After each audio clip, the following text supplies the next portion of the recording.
Oi, bom dia, boa tarde, boa noite! Estou começando aqui uma série que se chama Dicas de Fonética para Aprender Português. O que eu quero é que você fale cada vez melhor esta língua tão bonita e com sons super interessantes que é o português, não é mesmo? Então vamos lá? A dica de hoje é L no final de sílaba.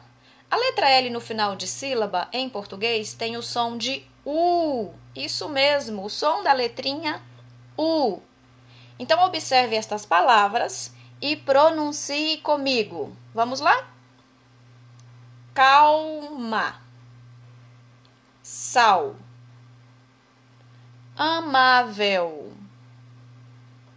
Brasil, carnaval, qual, hotel. O Brasil é o país do carnaval. Qual é o nome do seu hotel? Gostou da dica? Muito bem, então agora é só praticar e falar português muito bem. Beijo, beijo!